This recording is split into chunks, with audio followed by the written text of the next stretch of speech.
Hello ಸ್ನೇಹಿತರೆ, ಚಾರ್ಟ್ಸ್ಟಾಕ್ ಕನ್ನಡಗೆ ನಿಮ್ಮೆಲ್ಲರಿಗೂ ಸ್ವಾಗತ. ಕನ್ನಡದಲ್ಲಿ ಚಾರ್ಟ್ ಭಾಷೆ ಕಲಿತರೆ ಟ್ರೇಡಿಂಗ್ ಸುಲಭ. Welcome to share market in Kannada. Stock market. What is stock market? Stock market ಅಂದರೆ ಏನು? ಸ್ಟಾಕ್ ಮಾರ್ಕೆಟ್ಗೆ ಕಂಪನಿಗಳು ಯಾಕೆ ಬರುತ್ತೆ, ಕಂಪನಿಗಳು ಹೇಗೆ ಟ್ರೇಡ್ ಆಗುತ್ತೆ ಅಂತ ಈ ವಿಡಿಯೋದಲ್ಲಿ ನೋಡೋಣ. ಹಾಗೆ ಟೈಪ್ಸ್ ಆಫ್ ಟ್ರೇಡಿಂಗ್ ಅಂದರೆ ಏನು ಅಂತ ಕೂಡ ಈ ವಿಡಿಯೋದಲ್ಲಿ ನೋಡೋಣ. What is stock market? ಸರಳವಾಗಿ ಹೇಳಬೇಕು ಅಂದರೆ, ಎಲ್ಲಿಂದ ನಾವು ಶೇರ್ಸ್ನ ಪರ್ಚೇಸ್ ಹಾಗೂ ಸೆಲ್ ಮಾಡ್ತೇವೋ ಆ ಸ್ಥಳಕ್ಕೆ ನಾವು ಸ್ಟಾಕ್ ಮಾರ್ಕೆಟ್ ಎಂದು ಕರೆಯುತ್ತೇವೆ. ಇದು ಒಂದು ರೆಗ್ಯುಲೇಟರಿ ಮಾರ್ಕೆಟ್ ಸ್ಥಳ, ಅಂದರೆ ಗೌರ್ಮೆಂಟ್ನ ರೂಲ್ಸ್, ರೆಗ್ಯುಲೇಷನ್ಸ್, ಗೈಡ್ಲೈನ್ಸ್ಗೆ ಒಳಪಟ್ಟು ಕೆಲಸ ಮಾಡುವಂಥ ಸ್ಥಳ. ಭಾರತದಲ್ಲಿ NSE ಅಂದರೆ ನ್ಯಾಷನಲ್ ಸ್ಟಾಕ್ ಎಕ್ಸ್ಚೇಂಜ್, BSE ಅಂದರೆ ಬಾಂಬೆ ಸ್ಟಾಕ್ ಎಕ್ಸ್ಚೇಂಜ್, ಎರಡು ಮುಖ್ಯ ಸ್ಟಾಕ್ ಎಕ್ಸ್ಚೇಂಜ್ಗಳು ಇವೆ. ಇದರ ಮೂಲಕವೇ ಶೇರ್ಸ್ನ ಖರೀದಿ ಅಥವಾ ಮಾರಾಟ ಮಾಡಬಹುದು. ಇದರ ಜೊತೆಯಲ್ಲಿಯೇ ನಾವು other financial instruments like futures and options, commodities, bonds, ಡಿವೆಂಚರ್ಸ್ನಲ್ಲಿ ಕೂಡ ಟ್ರೇಡಿಂಗನ್ನು ಮಾಡಬಹುದು. ಆದರೆ ನಾವು ನೇರವಾಗಿ NSE ಅಥವಾ BSEಯಿಂದ ಶೇರ್ಸನ್ನು ಬೈ ಅಥವಾ ಸೆಲ್ ಮಾಡಲು ಸಾಧ್ಯವಿಲ್ಲ. ಯಾಕೆ ಹೀಗೆ ಹೇಳ್ತಾ ಇದ್ದೀನಿ ಅಂದರೆ, ನಮ್ಮ ಮತ್ತು NSE BSE ಮಧ್ಯ ಇರುವವರೇ ಈ ಸ್ಟಾಕ್ ಬ್ರೋಕರ್ ಕಂಪನೀಸ್. ಯಾವುದೇ ಒಂದು ಕಂಪನಿಯ ಶೇರ್ಸನ್ನು ನಾವು ಇಲ್ಲಿಂದನೇ ಬೈ ಅಥವಾ ಸೆಲ್ಲನ್ನು ಮಾಡಬೇಕಾಗುತ್ತೆ. ಎಕ್ಸಾಂಪಲ್ ನೋಡೋದಾದರೆ ಝೀರೋದ, ಏಂಜಲ್ ಒನ್, ಅಪ್ಸ್ಟಾಕ್, ಫೈರ್ಸ್, ಇನ್ನೂ ಹಲವು ಕಂಪನಿಗಳು. ಇವರೆಲ್ಲ ಮಧ್ಯವರ್ತಿಗಳು, ಬ್ರೋಕರ್ಸ್ ಅಂತ ನಾವು ಕರಿತೇವೆ, ಬ್ರೋಕರ್ಸ್ ಕಂಪನಿಗಳು. ಇವರ ಮೂಲಕವೇ ನಾವೇನೇ ಆದರೂ ಟ್ರೇಡಿಂಗನ್ನು ಮಾಡಬೇಕಾಗತ್ತೆ.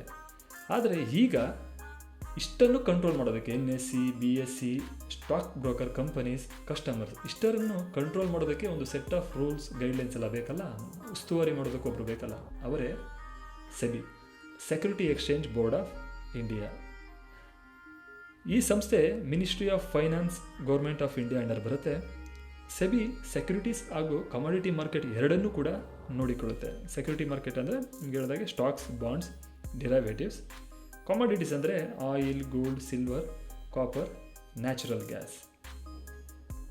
IPO, initial public offering. ಯಾಕೆ ಕಂಪನಿಗಳು ಸ್ಟಾಕ್ ಎಕ್ಸ್ಚೇಂಜ್ಗೆ ಬರುತ್ತೆ ಅಂದರೆ, ಕಂಪನಿಗಳು ಸಣ್ಣ ಪ್ರಮಾಣದಲ್ಲಿ ಬಂಡವಾಳವನ್ನು ಹಾಕಿ ಅದರ ಪ್ರಮೋಟರ್ಸ್ ಜೊತೆ ಬಿಸ್ನೆಸ್ನ ಶುರು ಮಾಡಿರ್ತವೆ. ಸ್ವಲ್ಪ ಸಮಯದ ನಂತರ ತನ್ನ ಬಿಸ್ನೆಸ್ ಎಕ್ಸ್ಪ್ಯಾನ್ಷನ್ ಮಾಡುವುದಕ್ಕಾಗಿ ಮುಂದಾದಾಗ ಅದಕ್ಕೆ ಫಂಡಿಂಗ್ ಅಂದರೆ ಹಣದ ಅವಶ್ಯಕತೆ ಇರುತ್ತದೆ. ಎಲ್ಲಿಂದ ತರಬಹುದು ಅಂದರೆ, ಮೊದಲನೆಯ ಆಪ್ಷನ್ ಬ್ಯಾಂಕಿಂಗಿಂದ ಲೋನ್. ಬ್ಯಾಂಕಿಂದ ಲೋನ್ ತೆಗೆದುಕೊಂಡ್ರೆ ಪ್ರತಿ ತಿಂಗಳು ಬಡ್ಡಿ ಮತ್ತು ಇನ್ಸ್ಟಾಲ್ಮೆಂಟ್ ಕಟ್ಟಬೇಕು. ಇದು ಕಂಪನಿಗೆ ತುಂಬಾ ಬರ್ಡನ್ ಆಗುತ್ತೆ. ಅದು ಅವರ ಇನಿಷಿಯಲ್ ಸ್ಟೇಜಲ್ಲಿ. ಕಂಪನಿ ಬಳಿ ಇರುವ ಇನ್ನೊಂದು ಆಪ್ಷನ್, ತನ್ನ ಶೇರ್ಸನ್ನು ಪಬ್ಲಿಕ್ಕಿಗೆ ಮಾರಿ ಹಣವನ್ನು ಪಡೆಯಬಹುದು. ಇದರಿಂದ ಕಂಪನಿಗೆ ಏನು ಲಾಭ ಅಂತಂದರೆ, ತಾನು ತೆಗೆದುಕೊಂಡ ಹಣಕ್ಕೆ ಇಂಟ್ರೆಸ್ಟ್ ಕಟ್ಟುವ ಅವಶ್ಯಕತೆ ಇಲ್ಲ. ಹಾಗೆ ಪ್ರತಿ ತಿಂಗಳು ಇನ್ಸ್ಟಾಲ್ಮೆಂಟ್ ಕೂಡ ಕಟ್ಟುವ ಅವಶ್ಯಕತೆ ಇರುವುದಿಲ್ಲ. ಹಾಗಾದರೆ ಎಲ್ಲ ಕಂಪನಿಗಳು ತನ್ನ ಶೇರನ್ನು ಪಬ್ಲಿಕ್ಗೆ ಸೆಲ್ ಮಾಡಿ ಹಣವನ್ನು ಪಡೆಯಬಹುದಾ ಅಂತ ಹೇಳಿದರೆ, ಖಂಡಿತವಾಗ್ಲೂ ಮಾಡಬಹುದು. ಆದರೆ ಇಂಡಿಯಾದಲ್ಲಿ SEBIಯ ಅಪ್ರೂವಲ್ ಬೇಕಾಗುತ್ತೆ. ಇದಕ್ಕೆ SEBIಯ ಅಪ್ರೂವಲ್ ಇಲ್ಲ ಅಂದರೆ ಖಂಡಿತವಾಗ್ಲೂ ಇದು ಕಷ್ಟ ಆಗುತ್ತೆ. ಯಾವುದೇ ಒಂದು ಕಂಪನಿ ತನ್ನ ಸ್ಟಾಕ್ಸನ್ನು ಪಬ್ಲಿಕ್ಗೆ ಮಾರಬೇಕು ಅಂದರೆ ಎಕ್ಸ್ಚೇಂಜ್ನಲ್ಲಿ, ಅದು ಅಂದರೆ NSE ನ್ಯಾಷನಲ್ ಸ್ಟಾಕ್ ಎಕ್ಸ್ಚೇಂಜ್ ಅಥವಾ BSEಯಲ್ಲಿ ಲಿಸ್ಟಿಂಗ್ ಆಗಬೇಕು. ಇದಕ್ಕೆ SEBI ಹಾಗೂ NSE BSEಯಿಂದ ಅಪ್ರೂವಲ್ ಬೇಕಾಗುತ್ತೆ. ಅಪ್ರೂವಲ್ ಸಿಕ್ಕ ನಂತರವಷ್ಟೇ ಕಂಪನಿ ತನ್ನ ಶೇರ್ಸ್ನ ಪಬ್ಲಿಕ್ಗೆ ಸೆಲ್ ಮಾಡ್ಬೋದು. ಈಗ ಬನ್ನಿ ನೋಡೋಣ types of trading in stock market. ಯಾವ ರೀತಿಯೆಲ್ಲ ನಾವು ಸ್ಟಾಕ್ ಮಾರ್ಕೆಟ್ನಲ್ಲಿ ಟ್ರೇಡಿಂಗ್ ಮಾಡ್ಬೋದು, ಯಾವ ವೆರೈಟೀಸ್ ಇದೆ ಅಂತ ನಾನು ತಿಳ್ಕೊಳ್ಳೋಣ. ಮೊದಲಿಗೆ ನೋಡೋದಾದರೆ long term investment or trading. ಇದು ತುಂಬ ಜನರಿಗೆ ಗೊತ್ತಿರುತ್ತೆ.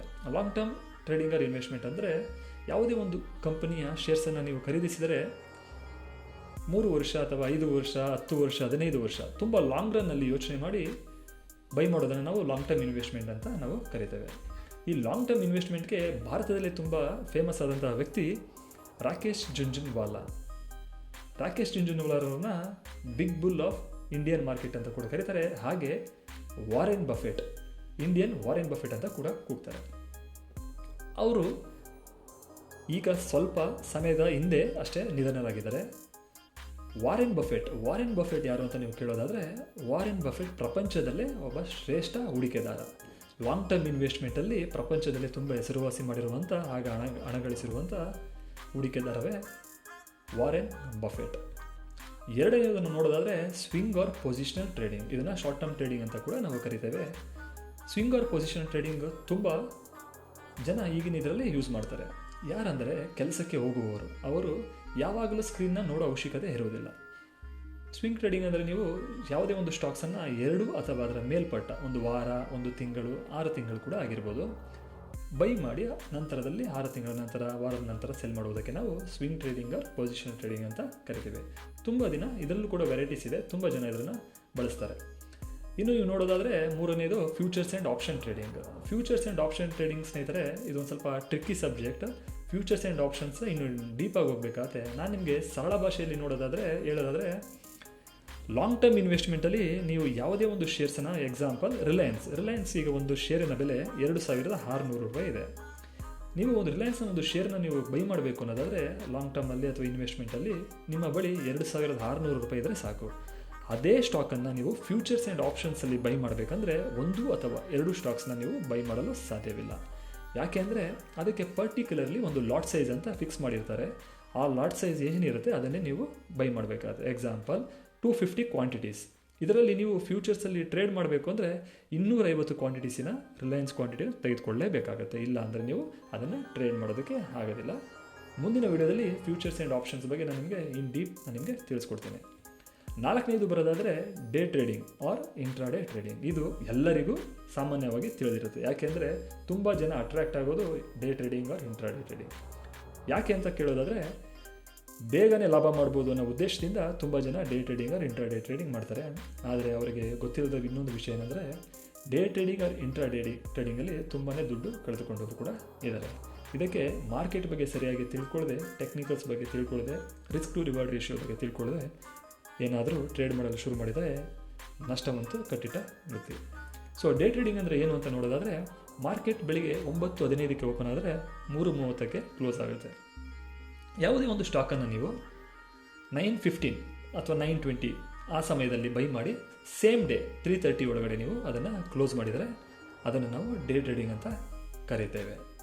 ಸೊ ಇಂದಿನ ವಿಡಿಯೋ ನಿಮ್ಮೆಲ್ಲರಿಗೂ ಇಷ್ಟ ಆಗಿದೆ ಅಂತ ತಿಳ್ಕೊಳ್ತೀನಿ ಸ್ನೇಹಿತರೆ. ಇನ್ನು ನಮ್ಮ ಮುಂದಿನ ವಿಡಿಯೋದಲ್ಲಿ ಶೇರ್ ಮಾರ್ಕೆಟ್ಗೆ ಸಂಬಂಧಿಸಿದಂತೆ ಹೆಚ್ಚಿನ ವಿಡಿಯೋಗಳನ್ನ ನೋಡೋಣ. ನಿಮಗೆಲ್ಲ ವಿಡಿಯೋ ಇಷ್ಟ ಆಗಿದೆ ಅಂತ ಇಷ್ಟ ಆಗಿದ್ದಲ್ಲಿ ವಿಡಿಯೋನ ಸಬ್ಸ್ಕ್ರೈಬ್ ಮಾಡಿ, ಲೈಕ್ ಮಾಡಿ, ಹಾಗೆ ಕಮೆಂಟ್ ಕೂಡ ಮಾಡಿ. Have A nice day. Take care.